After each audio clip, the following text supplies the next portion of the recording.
ಮೊದಲನೇದಾಗಿ ನಮ್ಮ ಬಾಸ್ ಇವತ್ತು 51ನೇ ವರ್ಷದ ಹುಟ್ಟುಹಬ್ಬ ಆಚರಿಸ್ಕೊತಾ ಇದ್ದಾರೆ. ಅವ್ರಿಗೆ ವಿಶ್ವ ಹ್ಯಾಪಿ ಬರ್ತಡೇ ಅಂತ ಹೇಳ್ತೀನಿ. ಮೊದಲನೇದಾಗಿ ಹೇಳೋಕೆ ಏನಕ್ಕೆ ಮುಂಚೆ ಒಂದು ಬೇಜಾರಿದೆ ಮನಸ್ಸಲ್ಲಿ. ಮೊನ್ನೆ ಇಂಟರ್ವ್ಯೂಲ್ಲಿ ಬಾಸ್ ಹೇಳ್ತಾರೆ ಬಿಗ್ ಬಾಸ್ ಇನ್ಮೇಲೆ ನಾನು ನಡೆಸ್ಕೊಡಲ್ಲ ಅಂತ. ಒಂದು ಭಾಳ ಮನ್ಸಿಗೆ ಬೇಜಾರಾಯಿತು. ಕರ್ನಾಟಕದಲ್ಲಿ ದಸರಾ ನಡೀಲಿಲ್ಲ ಅಂದರೆ ಎಷ್ಟು ಬೇಜಾರಾಗುತ್ತೆ ಮೇಡಮ್. ಅವ್ರು ನಡೆಸ್ಕೊಟ್ಟಿಲ್ಲ ಅಂದರೆ ಇನ್ನು ಯಾರನ್ನ ನೋಡಿದ್ರು ಅಷ್ಟೇ ಬೇಜಾರಾಗುತ್ತೆ ಮೇಡಮ್. ತುಂಬ ಜನ ಕೇಳ್ತಾರೆ ಯಾಕೆ ಅವ್ರು ಫ್ಯಾನು ಅಂದ್ಬಿಟ್ಟು. ನಾನು ಒಂದೇ ಮಾತು ಹೇಳ್ತೀನಿ, ನಿನಗೆ ಹೇಳೋಕ್ಕಾಗ್ದಿರೋಷ್ಟು ನನಗೆ ಹೇಳೋಕ್ಕಾಗ್ದಿರೋಷ್ಟು ವ್ಯಕ್ತಿತ್ವ ಅವರಲ್ಲಿದೆ, ಅದಕ್ಕೆ ನಾನು ಫ್ಯಾನು ಅಂತ.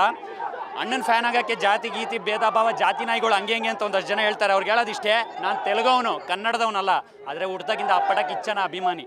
ತೆಲುಗಲ್ಲಿ ಎಷ್ಟೊಂದು ಜನ ಆ್ಯಕ್ಟರ್ಗಳಿದ್ದಾರೆ, ಯಾರಲ್ಲೂ ನೋಡಿದಿರೋ ವ್ಯಕ್ತಿತ್ವ, ಟ್ಯಾಲೆಂಟು, ಸ್ಟೈಲು, ಆ್ಯಟಿಟ್ಯೂಡ್ ಎಲ್ಲ ಅಣ್ಣನಲ್ಲಿ ಮಾತ್ರ ನಾನು ನೋಡಿರೋದು. ಅವರಿಂದ ಒಳ್ಳೇದು ಕಲಿತು ಮುಂದೆ ಒಳ್ಳೇದಾಗಿ ಬದುಕು ಸಾಕಿದ್ರೆ ಅವ್ರಿಗೆ ಅದೇ ನಾನು ಮಾಡೋ ಅರ್ಪಣೆ ಮೇಡಮ್. ಜೈ ಕಿಚ್ಚ ಬಸ್. ಮ್ಯಾಕ್ಸ್ ಬಗ್ಗೆ ಕಾಯ್ತಾ ಇದ್ದೀವಿ. ನಿಮಗೆ ಗೊತ್ತು ಇಲ್ಲೇ ಇಷ್ಟು ಹಬ್ಬ ಮಾಡ್ತಾರೆ ಅಂದರೆ ಇನ್ನು ಥಿಯೇಟ್ರ್ ಮುಂದೆ ಕೇಳಬೇಕಾ ಮೇಡಮ್? ಧ್ವಂಸ ಅಷ್ಟೇ ಥಿಯೇಟ್ರು. ಮಾತ್ರ ಹೇಳ್ತೀನಿ. ಕತ್ತಲಿಗೆ ಬಂತು ಬೆಳಕಿನ ದೀಪ, ಅದುವೇ ಅಭಿಮಾನಿಗಳ ನಂದಾದೀಪ.